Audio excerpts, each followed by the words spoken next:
And welcome to live streaming here with Real Talk. I've got two really special guests in the house. A first time interview. I'm going to let them both introduce themselves. And I'll start with you, Misty. Hi, my name is Misty Elmore. I'm the Telecommunications Manager here at the Northport Police Department.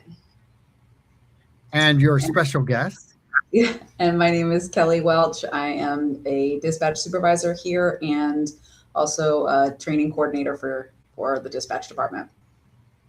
So I'm going to start with Misty, and I really wanted to give an overview of what your job is and what your role is within the department. I oversee the dispatch center. We currently have 18 staff members. We have myself as the manager. We have 4 supervisors and 13 dispatchers. And we answer 911 calls. We handle all the other agency requests. We're the lifeline for the city. Awesome. And so on the dispatch side of things, when somebody calls in, I know that we are part of the county as far as that goes, but can you explain how that all works now so that we have good flow of information? Absolutely. So when someone calls 911, they get the primary PSAP, which is the Sarasota County Sheriff's Office. If they need police services, they get immediately transferred to the Northport Police Department. And by police services, that could be anything from a burglary, just depending on what the 911 call is. So they would go directly to us.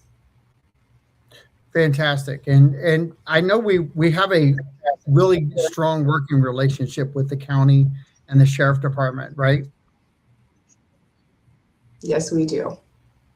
And with that being part of the system, do we ever look at, and I know this may be a difficult question to start out with, but I have talked with Chris about this in the past.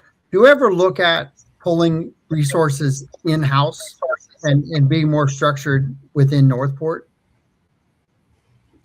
I don't know if they've ever looked at it. I mean, my position here, I'm not too privy to that. I don't feel they need to, as at this time. There's no really time delay. If someone says they need police services, they get transferred to us immediately, where we receive and gather the information needed. And you guys, I've talked with Chief Titus about their timing and how they look at things. Do you guys analyze that too on your response times? We do. We look at the analytical side of it. And how do we set ourselves up as far as like success? What do you guys use as the markers for improvement? I mean, I don't know. I mean, exactly the exact markers used, but I know a call is transferred within seconds of being of the caller calling 911. Fantastic. As far as the dispatch side, I guess we'll hear from your expert on that side. With working in the dispatch side of things, do you feel like there's a good flow of information? Absolutely. Yeah, I would say that, yes. We are very fortunate. I worked at a different agency before outside of the state of Florida, and we did not have that relationship with the county that we worked with. And luckily, we do have a really good working relationship with Sarasota County and Charlotte County as well. Well, I think that lends a good overview. We've had some incidences with Gabby Patino and different things like that. And I know the police department itself takes great pride in adjusting to some of the things we've been through with communications and trying to step the game up, not to interfere with people, but to make these things harder to happen again.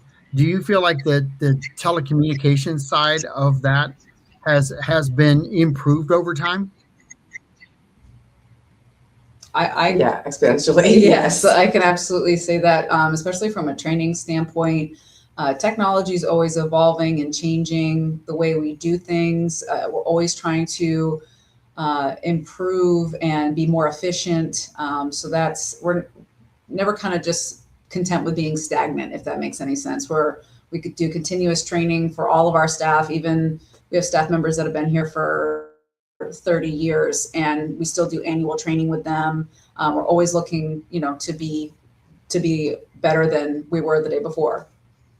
Well, I love it because when I've talked with Chris, Deputy Chief Morales, I should say, but when I've talked with him on numerous occasions, I've had this conversation about communications and how his passion. It's not him by himself. It's definitely department wide to improve the standard every day. And technology is like we're kind of cutting edge in Northport to where we were.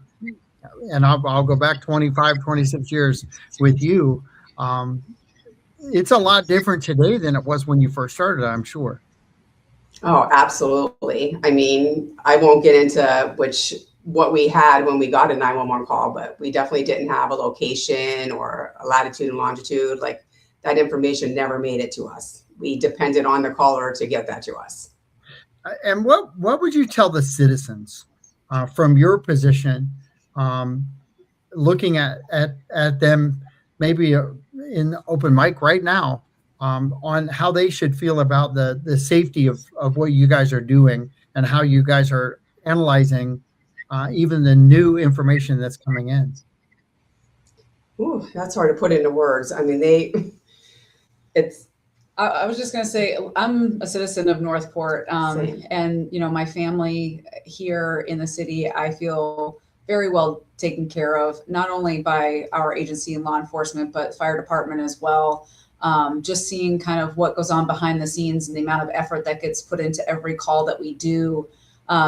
Even though we have a lot that are very similar in nature, no two calls are the same. So we really do put in all the extra effort every single time, regardless of what the call is. And that's reassuring for me, knowing that, if I'm not here working the call, that my partners or, other people are going to be here doing just that, giving it their all every single time.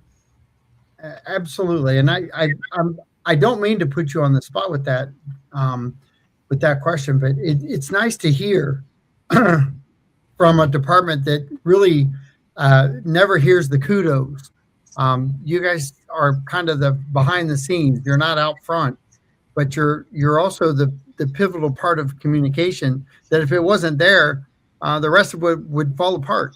And we've kind of seen, I don't want to point fingers, but we've lived through some things where technology now has been advanced so much that I don't think we're leaning on what we have. I think we're leaning forward to what we might get. I think you guys are still looking forward, right? Absolutely. On the communication side? Yes. Oh, yes. And so there's all kinds of opportunities. I think we are very lucky. Got a bit of a delay. Yeah, I think there's a bit of a delay. That's okay.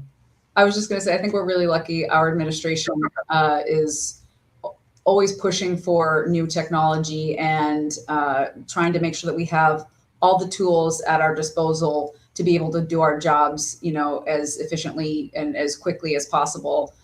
So we're really lucky in that aspect because not every agency has that, that support.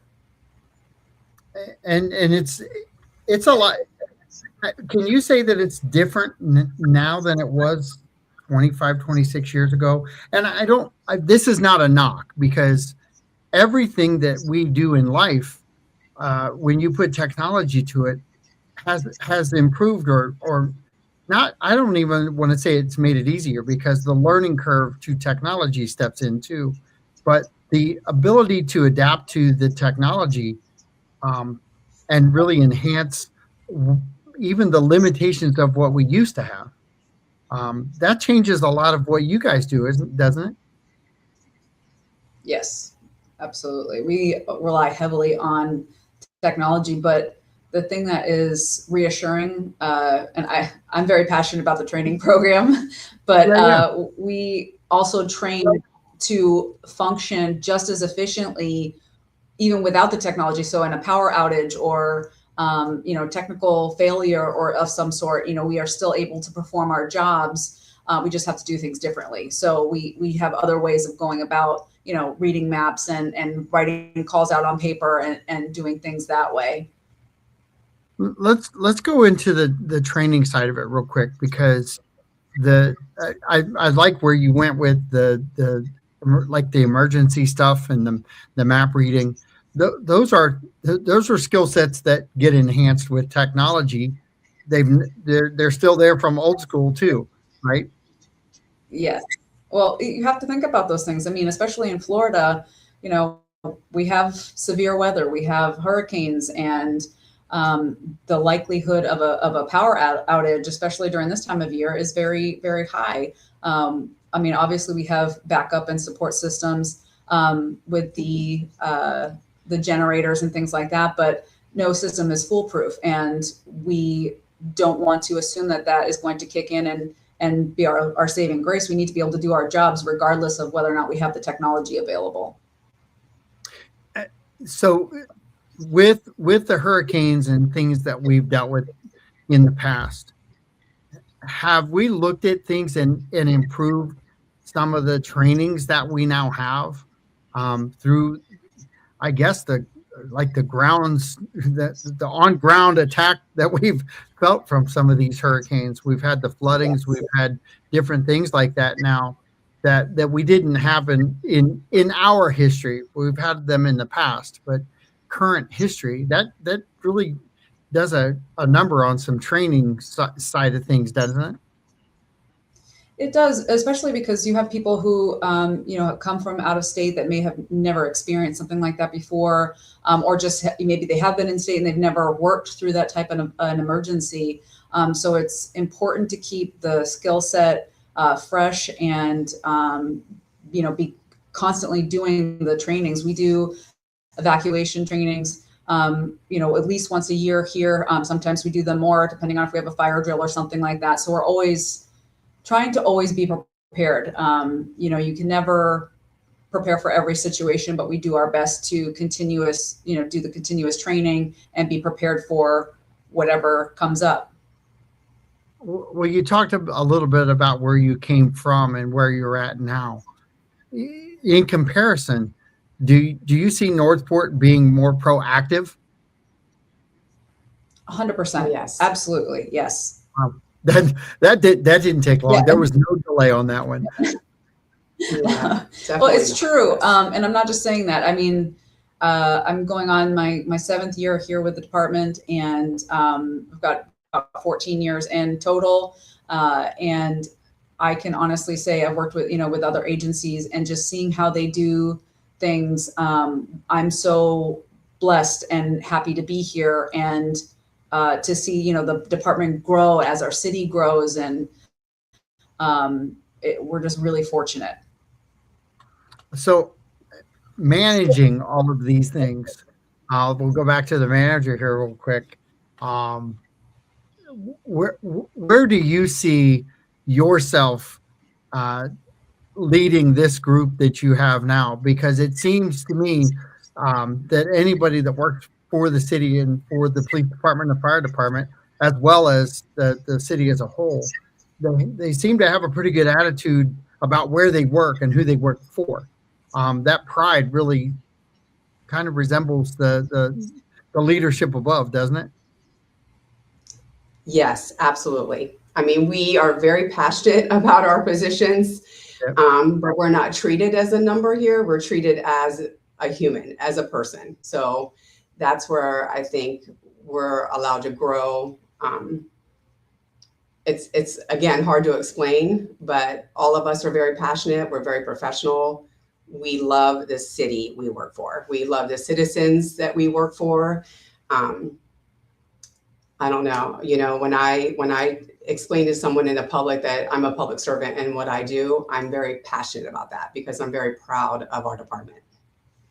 Well, you know that it's hard to manage everything and to change technology. We've even in real estate, we've had technology change us from old school paperwork into the new age of computers, and we've had a lot of real estate agents who have either decided I don't want to buckle to the computer and they walk away, or the ones that struggle to come in and get involved and really the trainer.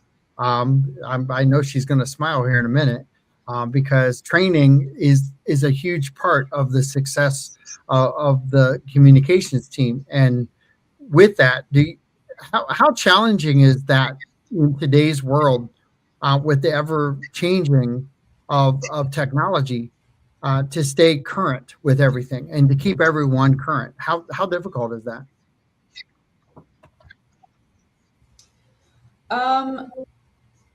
I wouldn't say that it's too terribly difficult because, like I said, we're continuously training.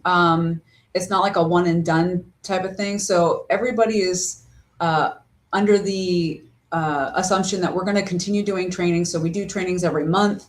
We do online classes. We're constantly trying to just broaden our perspective as far as how we impact the community, how we work with other responders, other agencies in the area, things like that. So even though, you know, some of our monthly training may not pertain specifically to the police department, it may be, you know, our partners over at the fire department or EMS, things like that. We still all play kind of for the same team here in terms of public safety. And like Misty was saying, you know, citizen, you know, public service and being a public servant, we all kind of do that same job, even though our functions are a little bit different. So in terms of training, it really comes with the job. And when you have passion for what you do and you love where you work, it's not really a chore. That's your job. That's why you're here. So it really, I don't think from a training perspective that it's difficult per se. That answers your question. I don't see it as something that's difficult. It's like a new challenge. Like, okay, what do we got next? What's new on the table, you know? And it's kind of like that thirst for knowledge that keeps us, you know, going at that pace to keep up, you know? I think that's a great answer because, you know, if you stop trying to adapt to the ever changing world of technology, you're kind of stuck. Sorry to say, but you know, we didn't have AI at our fingertips 2 years ago, and now it's all over the place, and things are making that market change, and what we do every day change. I do have a question from Mike. How closely does dispatch work with the RTIC, if it does at all? Arctic. We're like Arctic. this. We're yes. like this. We work very close together. Yes. So explain that so that the viewer understands. Sure. Sorry. Go ahead. I mean, well, they have, I mean, real-time communication. So if we need something, if they hear something on the radio, they immediately respond on the radio. They have our CAD system up there. They'll add notes to calls. If we're looking for somebody, they're on it and they're keeping us up to date on what's going on. Yep. I mean, we as dispatch, you know, we're kind of the voiceover on the radio, and they have a radio system as well. So they're listening into our calls for service.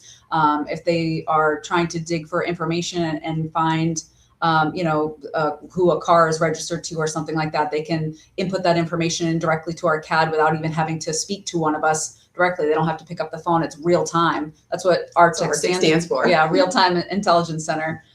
So it's fantastic. It's an incredibly useful tool. And they're also the silent heroes of what we do. Well, it's nice to know that you call them silent heroes too, because it takes in this world, it takes a team effort. I think it was the one of the detectives that said that there are people out in this world that work 8 to 10 hours a day to try to break into your home, and you spend 15 or 20 minutes setting yourself up for success with an alarm system that they now have spent days or weeks and hours dismantling. That technology side of things that we do, that really comes back to protection of the citizens, right? Absolutely. You broke up a little bit in the middle there. But I would think that is absolutely, keeping our citizens safe, and changing with the technology, and making sure that we're up to date on technology as it changes and grows, is definitely something that's a priority for us. So how do we manage the safeguards of what you guys do? Do you guys have safeguards in place to make sure nobody is messing with your data and different things like that? There are. That would be a whole nother. That's confidential. I know. That's okay. It's confidential is okay, but the guardrails are there, right? Absolutely. Yes. And that, it's important because a lot of the senior base, they're scared of technology, because they don't think the guardrails are there. But you guys work just as hard at putting the guardrails in place, or your team does, as you do is getting the information out to have a first responder there, right?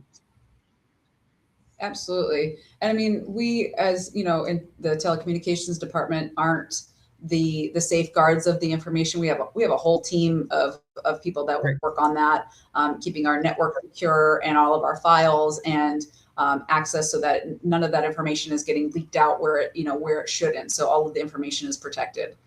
Which, like you were saying, we talk to people all the time about, sorry, I didn't mean to interrupt you there, about the, older community that is afraid of technology, and understandably so, because, it's so many times you can get people who are getting scammed, and it sounds so real, or it looks so real. They get an email that looks, like it came from a legitimate company, or a phone call, or even a letter in the mail that looks, like it could be legitimate. And it's a scary time for people who are not as familiar with the technology and how it's changing, to know what to do. And those are some of the hardest calls to take, is when you've got somebody who's been taken advantage of, an innocent, person who just doesn't know any better.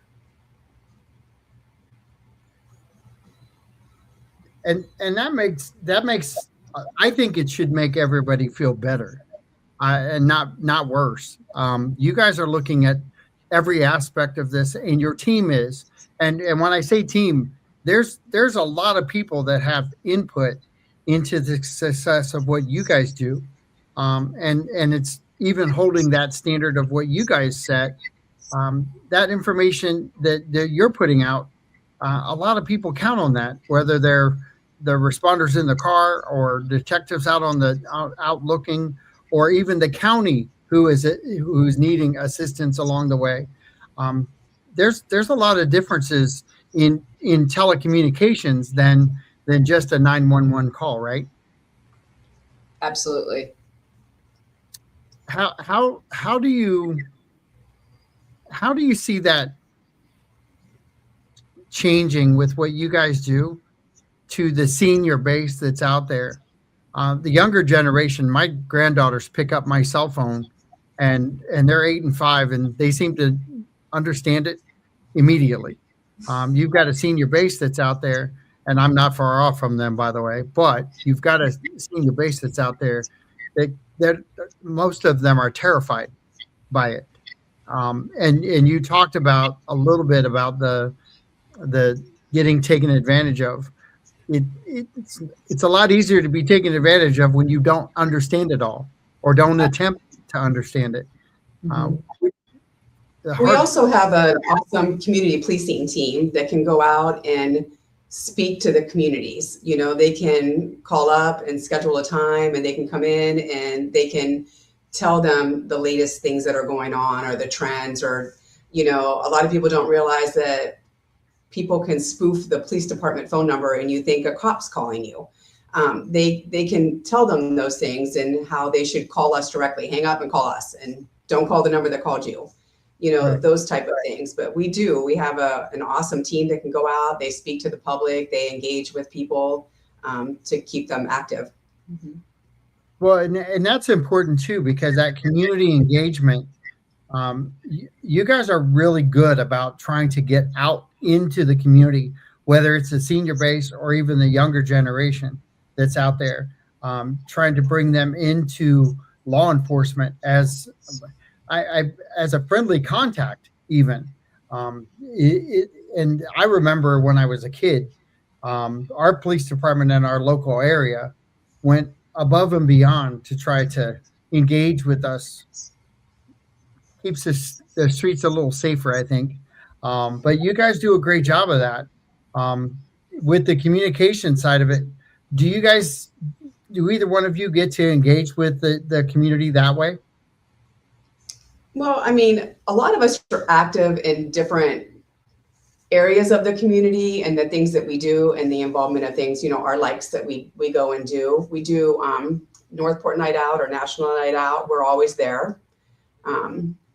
There are hiring events that we go to, job fairs, things like that. A lot of the community engagement activities, a shop with a cop, we go out to the poinsettia parades, and the 4th of July Freedom Festival. We try to engage with the public as much as we can because, specifically because we're behind the scenes and we don't really get seen, on a day-to-day basis. And it's nice for people to engage with the voice, on the other end of the line. People are always happy to talk with us, to ask us questions, and really, want to know more about what we do. So that's a nice part of being in with the community. That's fantastic. And I know all the events that you guys as a police department overall are involved in. There's an impact to our community with all of those things. And I think the visual side of things is even more valuable at some points. Just seeing the police local and making the presence felt that they're there in our community and they're easy to talk to. That's the biggest thing. I love having you guys on. I know that some of the things we're talking about are not easy, but the fact that we have a dispatch system in play and firsthand knowledge that it is working, and you guys are ever, just so focused in making it better every day. This isn't something you're satisfied with, right? As far as, sorry. As far as the quality that you have now, is it cutting out? Yeah, the quality is.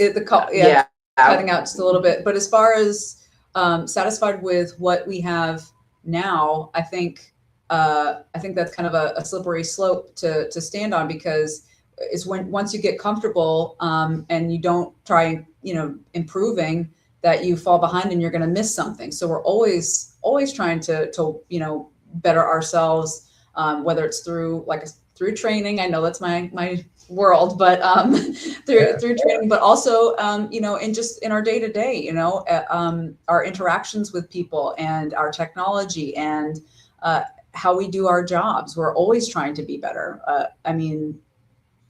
I think when you start not, pushing yourself and losing that motivation, that's when, like I said, you run into problems. And do you see that technology, and I say this because every technology has a consequence, whether it's manpower or a substitute for manpower. We all have seen that over time.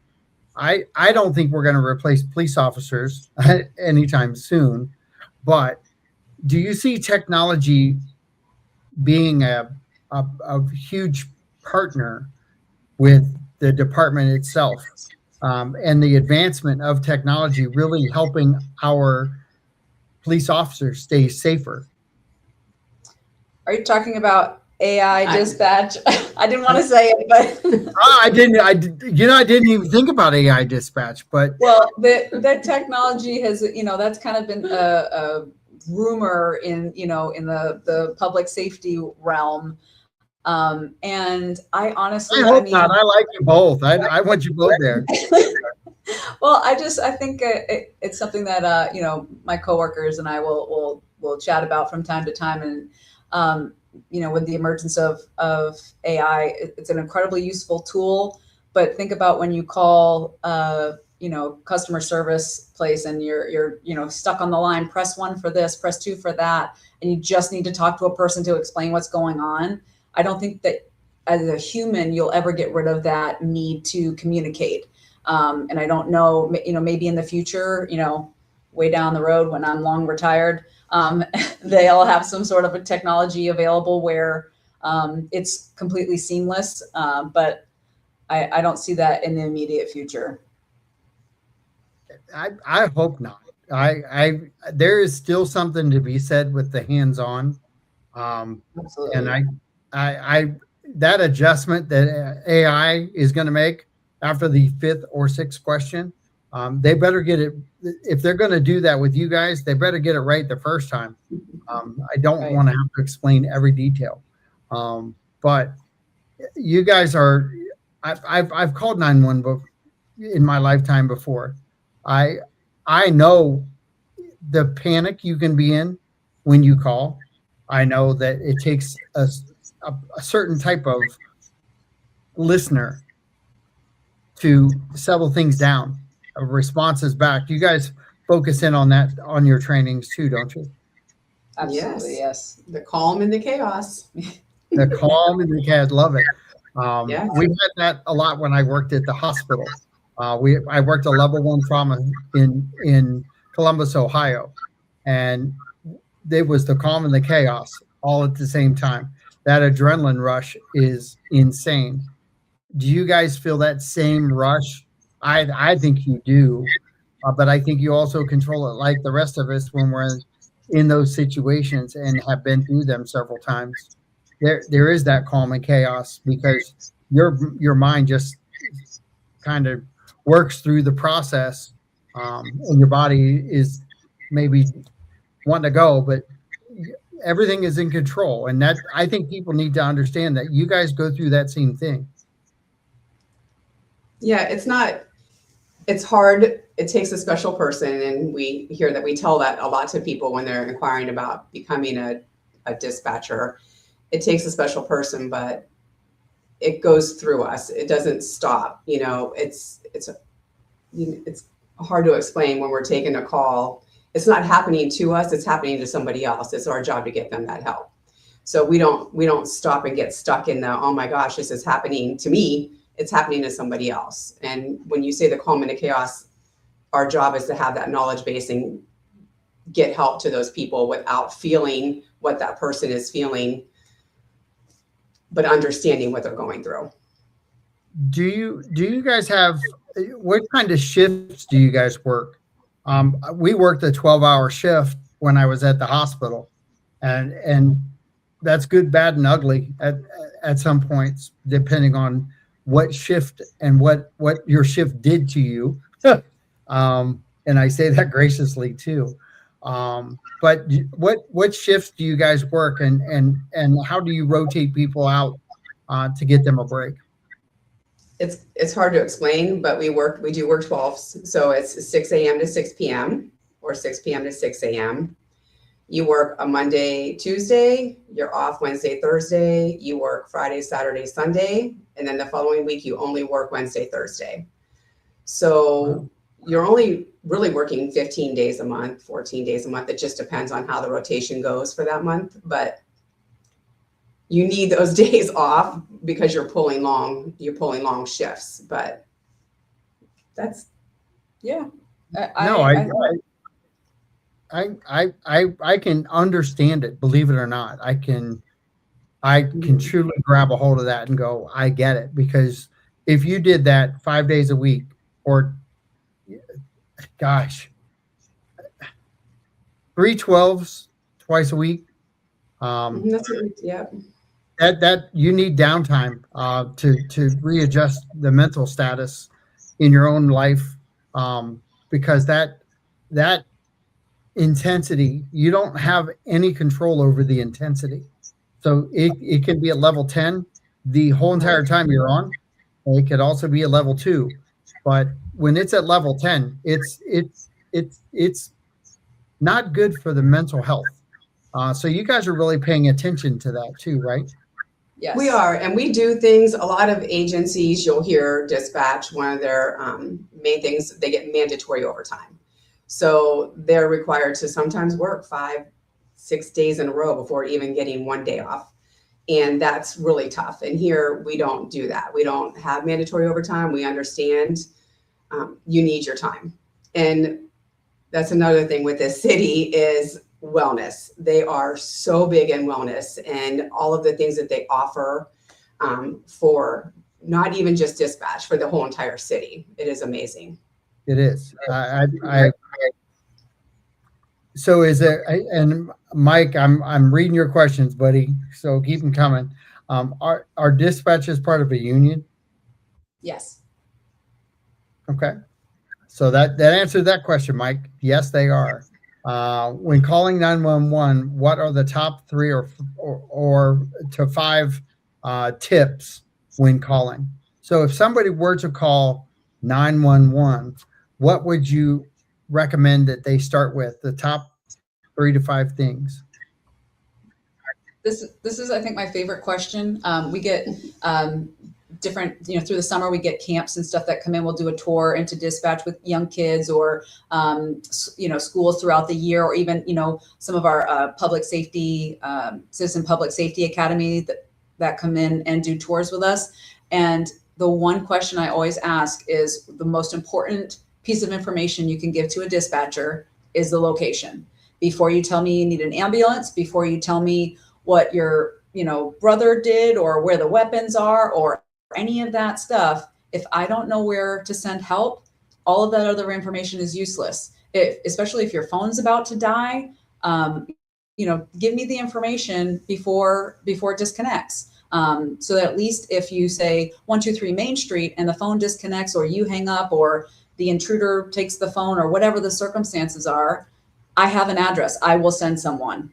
Someone will go to wherever you have, given me for a location. That, I think, is the number one thing. And we hammer that in training as well. Location. Mm-hmm. I'm going to ask and 2, 3, and 4, it just depends on the situation. Go ahead. No, go ahead. 2, 3, and 4. Well, 2, 3, and 4, it depends on the call, and like Kelly said, like your address, the location that you're at or where the occurrence is the main thing. The officers are going to respond and they'll gather that information when they get there, if that's all we have, but getting there to you is important. And it's not really so much something that is important for the caller to know. That's the call taker or the dispatcher or the telecommunicator, whatever you want to call us. That's our job to guide you through that call and to ask the next question. We know already what we're going to ask, based on the information that you started to give us at the start of the call, from the tone of your voice to what we're hearing in the background to, all of those details that we're putting together with, simultaneously without you even having to say anything. So we're putting information into the CAD system for our officers, for our dispatcher, whoever is reading that information over the air. That's all happening in real time. There's no delay in that. So really focusing on what the 2, 3, and 4 are, it's kind of like Misty said, it really is situation dependent, with the circumstances. So I know that my wife had called 911 years ago now. This would have been 08-ish. Technology, we've already talked about that, but how's technology changed now with cell phones? Because back then, I don't know if it's changed enough now, but I think it probably has. Back then, they could not see her cell phone and her location. And so they had to ask her, where are you? She was used to a landline. But, you get trained on a landline and you think they know where I'm at. They've got my number. Cell phones have changed a lot of that. How are we looking at cell phone data now, or can we see that when it's a 911 phone call? You want to go? Yeah. So you're right, and that technology has really changed. And cell phones, I mean, they're handheld computers nowadays, from what they used to be. And really, one of the things that's interesting is you can get a basic location, generalized location sometimes from a cell phone. But there's a lot of factors that play into it. How old your phone is, how strong your battery is, how close you are to the cell phone tower, how strong your signal is. All of those things play different roles in how your information gets transmitted to us. And also, if you're using a main carrier like Verizon or AT&T versus one of the other like a pay by minute type of service, like a Go Phone or something like that. They kind of piggyback off of those main cell phone towers. So there may be a delay in getting that information directly. So it's kind of complicated to explain that process for every single cell phone, but there are a lot of variables. And that's not to say that you have to have the best, newest technology in order for us to get a location, because the cell phone tower is doing a lot of the work. And we have a lot of systems in place that will transmit that information to us in real time over the call. Like Misty was saying, it gives us the longitude and latitude. We have a program that we can look and see a generalized radius for how close the call is coming from a specific area. But always, even with all of that, we as a dispatcher, call taker, telecommunicator, we're still going to ask where you are or where you need assistance. That's part of our verification process. We don't want to rely just on the cell phone, because in the instance that it's not accurate, we're still going to ask. We're not NASA. We can't see you with a with a satellite. Man, it's coming. Yeah. Some of this technology that they're talking about bringing on, we're going to have these conversations again sometime down the road and go, yeah, we already have that. My robot that I clean my house with is called Rosie. She sweeps my floor every day. So yeah, I grew up with the Jetsons. So who knew? Right. So another question that came up from the cell phone side of things: do we allow 911 phone calls to be texted in via text? Yes. That's a great one. Yeah. Sorry, that's something that's kind of new over the last, I don't know, 5-6 years, where they've you can send in text messages directly to 911, and we get them, I wouldn't say regularly, but frequently enough that we do train on them and practice. And it's really just like having a real-time text conversation with a dispatcher. Same kind of rules apply as far as when the 911 call or text comes in, it gets filtered through our PSAP. So it will go to Sarasota County Sheriff's Office. They determine if it's a police, fire, or medical response. And if it is police, then they would transfer that text to us through our phone system, where we will continue the conversation and getting the services that are needed. Fantastic. So technology has advanced. We're like listening to real time information here. How long has it been since we've been texting 911? Years. Yeah, it's been years. They also it evolves now where they are able to send video, and we're not capable of getting the videos directly, but there is technology available where you can send videos and pictures to a 911 service. Wow. So that technology exists. I don't know if and when we're going to get that, but we'll see. Only time will tell. Well, I know Deputy Chief is listening, so I know he's out there. And he probably knows of the technology. It's like everything else. There's a cost with everything. But it's managing what you have to the fullest. It sounds like You guys have both taken the challenge and said, yes, we love what we do, but you're trying to make it the best it can be with what you're dealt, right? And then Absolutely. Yeah. and then take that next step with the training side of things. Mm-hmm. Just wanted to touch base back to what you were talking about with the cell phones. Something I did want to mention that many people are not aware of is even an old cell phone that does not have an active plan through a carrier can still call 911 as long as it has battery power and cell phone service. It's got service for a tower location. It will still call into 911, and that's actually how we get a large majority of our 911 calls is, kids, parents will give their old cell phones to their kids to play with, and it'll end up pressing the emergency button and calling 911. So that happens pretty regularly. But it is possible, even if you've got that old Nokia from 1999 in the back of your car, if it's got, if it's got battery power and access to cell phone service, through the towers, you can still call 911.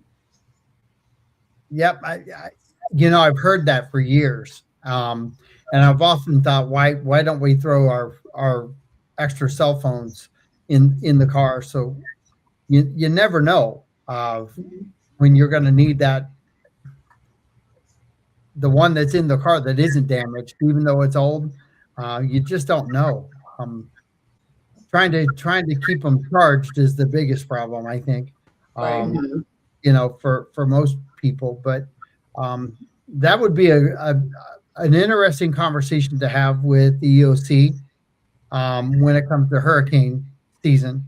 That 911 phone call from a old phone, that might be something interesting to have a flyer out on, just to remind people, if you've got an old one, charge it up. You may need it. You just don't know what's going to happen. Right. Trying to utilize every aspect of what we have in technology, even when it's old. It's amazing. 911 still works on them, so you can still utilize that service. That's great information. Do you guys have anything that you would like to share? We've got about 8 minutes left. You guys did a great job, by the way. Just hammering out information and the questions and going down the line there. But is there anything you each like to share about what you do and maybe what we've talked about and enhance what we've discussed?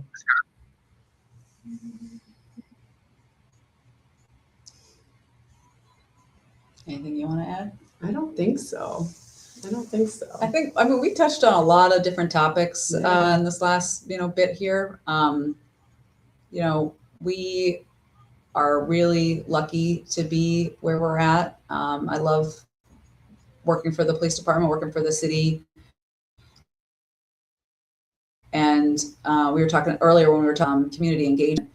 I also mentioned that I worked for a different agency out of state, and that agency that I used to work for was not very community oriented. And, you saw the police coming, you'd run the other way. Whereas here it's like, hey, how you doing? You see police officers in the grocery store, you come up to them and you talk to them and you have a conversation, and it's not like this big scary entity. And it's such a refreshing perspective where, we talked about technology a lot in our conversations, but, body worn cameras and, people have access to watching every single thing we do and breaking it down to every, everything that's said and how the choices that are made in a split second and what they, what officers should or shouldn't have done. It's nice to be able to have those opportunities to have the one-on-ones with the community and answer their questions, and also let them know that we're still people. We have a job to do. We are law enforcement, and we enforce the law. And as far as telecommunications, we, our support to that. But we're, at the end of the day, we're people too. And we all have families, and kind of like gives that personal touch to it, having that community engagement. And I like what you said there, because it also is the police officers who get hired in from other communities who come in and actually say that same thing about our community, because our community embraces them. Yes. So I think it works both ways. You give what you get. Yes. A lot of times, I listen to John Maxwell and do a lot of reading of his, and he always talks about the people you're with. And I can go back to my childhood again, but you are who you're around. These police officers have been through a lot of different walks of life, different communities, and then they come to ours, and ours is fundamentally different than where they've been. And I think we all need to stand up and count how blessed we are to be here. So if you're having a problem with the police, maybe it's who you're with, who you're around, more so than the city you live in. That's a little bit of advice, but small, but worthy of listening to. But you guys did a great job. I really learned a lot from you guys today, and I'm very impressed with what we've talked about, and the fact that it was just open dialogue. You guys were not prepared to come on. Nope. I wanted a list of questions, John, before we started this, but well, I just gave you a whole bunch. But you did it live on the air, and the beauty is the transparency that you guys both gave, the professionalism that you both gave, should reassure everyone in the city that greatness is among us. This is what this is all about. This is tearing down the walls of being apprehensive to talk, being apprehensive to listen. You guys, I'm overly impressed. I very much. Still logged in listening to this? What's that? I said, is the deputy chief still logged in listening to this? Well, I promised that he commented twice, and I put them both on the air. So yes, he was, and I never talk highly about him, and now that it's on recording, it's okay. But I always talk highly about deputy chief and everyone, because I think the more that we brag about where we live, the less damage we're doing to it. We don't always agree eye to eye on everything. When I get a ticket, thank God I haven't recent, but we never see eye to eye on everything. But the conversations, the dialogue back and forth, and the information that you guys are providing, hopefully will save a life or enhance somebody's daily activity along the way. And we're blessed to have you both. So I appreciate you guys. Thank you. And it's 3:58, and I'm going to let you go. I'm going to be 2 minutes early off the air, but I just want to thank you very much. Thank you so much. Thank you. Thank you for having us.